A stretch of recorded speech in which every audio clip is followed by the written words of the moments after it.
Yo, what is up, guys? It's your girl Bex, and welcome back to the race rundown, following on from an incredible weekend in Hungary. Let's get straight into it. Right off the bat, I just want to say to you guys, I apologise in advance if you can hear a fan in the background. We are on probably week number 5 and heatwave number 4 in the UK right now, and I am sweating, hence why there is no video episode this week, because trust me when I tell you, you don't want to see that. There is no amount of showers that will fix this mess, okay? So you're just going to have to bear with. But how are we, everyone? How was your weekend? Apologies for the episode being late. I have been incredibly busy, but I'm not going to let you guys down. So let's just hop straight into it, shall we? The race itself, we'll go over that first, and then we'll go over the latest news from Stefano Domenicali as of about 7 hours ago. We will go over that as well. So let's start with the race. McLarens are doing really well for once. Thank God our reigning world champion can fight for positions. Let's go. So McLaren's finally doing well. Max into third on the first lap. Lando goes wide and Oscar's there to capitalise. Shock. Not. George down to 21st due to anti-stall with an absolute crock of shit start from him. Lap 13, Lewis goes for the undercut. Max and Hamilton have an amazing battle. Despite this undercut, Hamilton was just not quick enough to take on Max as he was late on the brakes and round past Hamilton. I love seeing the battle between these two, and I hope we get more of it throughout the rest of the season because I love seeing these two go head to head. So the top 5 at this stage in the race are within 5 seconds of each other. Norris has Hadjar on Hamilton corner following a pit. A 2-lap margin for McLaren at this stage. Ferrari pit strategy is anything but great, again, as usual. Then at this point, we have the good old papaya rules. Everybody loves papaya rules. Not so. Lando is clearly the faster driver out of the two. However, because Oscar was ahead at the time, he gets priority. Boo. However, this ended up doing Lando a favour. So, Lando hates papaya rules and so do we. He then says on the radio, I'll pull out a 10-second gap with no tyres. Oh boy, did he pull out a gap with no tyres. Lap 34, Oscar then pits. Lap 39, Oscar and Carlos have a bit of a rumble, with Oscar absolutely fuming over the radio, with basically Sainz getting in the way, telling him to fucking move out the way. This is one of the first times I've actually heard him lose his rag throughout this season so far. So, could we be seeing McLaren back to their fighting ways? I think it's too soon to say. Lando then pits, comes out ahead of Oscar. More salt in the wound for old Oscar Piastri. But at this stage in the race, Bottas is out. Lando late on the brakes and around Kimi. An amazing battle going on between these two at this stage. Lap 54, Kimi then pits. Lando is then told by the team that, yes, we know you're clearly the faster driver, so slow down. You could be seeing punctures over the radio, Lando says, because of the amount of debris. Yellow flag, followed by a virtual safety car on lap 54 as Oscar loses his gearbox. Lando gets the advantage from a virtual safety car pit stop on lap 57, and Perez is out at this stage as well. Hamilton is told to give the position back to Kimi after Kimi was quite clearly ahead of him coming out of the pit lane. And then, just when you think Team LH, it couldn't get any worse, well, it did. Hamilton then received a 5-second time penalty for speeding in the pit lane. This seems to be a very common thing for our boy Hamilton at the moment. It seems to be a very common issue that he is speeding in the pit lane, and I'm starting to think they should put a higher restriction on that pit speed limiter.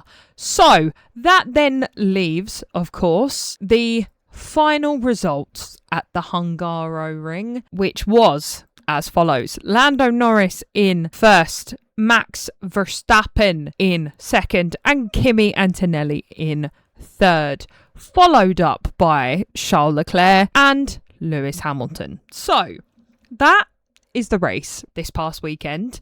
We have some off-track news. I want to start with the F1 wags, if you will. And I want to talk about Alexandria Leclerc real quick. So this is the part where all my male listeners get very bored. I'd like to apologise in advance. However, for the women out there, can we all agree that talking about a woman's body, whether confirmed or not confirmed, is not okay? And this is where I stand on this. So Alexandra Leclerc pulls up to the F1 Grand Prix to support her man, as always, and is wearing a slightly tighter dress than normal, seemingly showing what looked to be, allegedly, Your Honour, a baby bump. Now, if this is true, congratulations. If it isn't, everyone needs to lay up, okay? Because what many people don't realise is that getting pregnant is actually a lot fucking harder for some women than you think it might be. And to comment on a woman's body at any point is just a no in my books for the great year of 2026. And I don't think we should be doing it anymore. And I think there's been a lot of hoo-ha over the weekend about whether she's pregnant, whether she isn't pregnant. And at the end of the day, as I said with the whole situation between Lewis and Kim, it's none of our fucking business. And if they are pregnant, congratulations to the both of them. If they're not, we could see a baby Leclerc in the future. But until it's confirmed, I'm not getting involved. I think everybody needs to just lay up a little bit. And yeah, that's my two penneth on that. Keep it nice and short because I don't want to speculate about something that has or has not been confirmed yet. So, in other news, we had news following on from the race in Hungary this weekend that Malaysia is to host the postponed Bahrain GP in September. So, the Bahrain Grand Prix is going to be hosted in Malaysia on the 2nd to the 4th of October, a week before Singapore. So this is the race that was meant to be in Bahrain at the beginning of the season, but got called off. So they're hosting it before Singapore. Nice. A statement from F1 said that the arrangement meant F1 could deliver 23 races for the 2026 season and that the rest of the schedule remains unchanged. However, there remains uncertainty about the final 2 races in both Qatar and Abu Dhabi because of the war going on between Agent Orange and Israel and Iran. So that was the latest we heard up until 6 hours ago. So as of 6 hours ago, Stefano Domenicali, the Formula One president, says that the 2026 championship will end in Europe if the conflict in the Middle East makes it impossible to hold the season closing races in Qatar and Abu Dhabi. So Europe, everybody. Where could that be? Where do we think in Europe could be the final race? I would love to have the final race at Silverstone, TBH. You know, back where it all started, final race of the season being held there. That would be fantastic. I don't think that will happen though, because Stefano is Italian. That's all I'm saying. And how great would it be for F1 to have their first Italian driver in however many years be crowned champion in Imola? I'm just saying. Stefano Domenicali said on a call with F1 Media that the final decision would be made by the middle of September. So we got a little while to wait. He went on to say, for us today, the races in Qatar and Abu Dhabi are confirmed. He says, but of course, if the situation will not be cleared by this time, at the end of the season, they will make a decision by the middle of September. If it's not possible to have those races there, the end of the season will be in Europe because we cannot go in other places. So, though he didn't elaborate on where the final would be held, if they were to be called off, a strong front runner, wait for it everyone, is the Imola circuit in Italy. Ding, ding, ding, ding. We have a winner. Would it not be the fucking dream scenario for Kimi Antonelli to be crowned 2026 world champion at a home crowd? Are you joking me? They've basically written the rest of the season already. Like, just give Kimi the fucking championship at this point. He's already miles ahead, so we might as well just give it to him. Do you know what I mean? So Kimi Antonelli is on 219 points. Okay? His closest rival is Sir Lewis Hamilton with 169 points. So, if we do the maths, ladies and gentlemen, he's 50 points ahead of Sir Lewis Hamilton. And if Hamilton keeps getting fucking pit lane speeding penalties, then it ain't looking good, is it? Let's be honest. It's not looking good. So we might as well just crown Antonelli in Imola right now and call it a day, shall we not? I feel like, you know, the F1 gods, if you will, aka Stefano Domenicali, has already written it.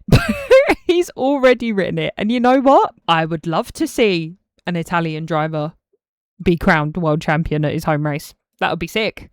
Especially as he's the first Italian driver in Lord knows how many years. That would be sick. I'm sure Kimi's family would love it.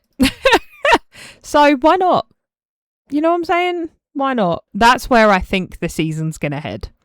I hope I'm wrong because it looks like I'm going to have jinxed it. But yeah. So the final point. It is time, ladies and gentlemen. The obsession has started again. We have F1 2026 Turbo Attacks. Yes! Let's go. This year they've changed it. They've got autos up for grabs. They've got relics up for grabs. And your girls ordered a Super Tin from the F1 store. Let's fucking go.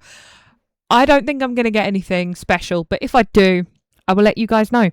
I am excited for them to turn up. At time of recording, they're turning up tomorrow. So I shall keep you guys posted on socials and stuff. And we now, sad times everybody, take a deep breath. We have a 3-week break. I know, I want to cry. Nearly a month, by the way. We have a 3-week break. Summer break, everyone. It is upon us. I feel like we've had more breaks in this season than ever before. And it's only going to get worse. So we now have a break until the Dutch Grand Prix, which is taking place the weekend of the 21st of August. So, with that being said, ladies and gentlemen, I hope you have a lovely summer break. I shall be creating content on socials and everything else, so keep your eyes peeled. Hope you have a lovely summer break, and I'll catch you guys after the Dutch Grand Prix. Peace!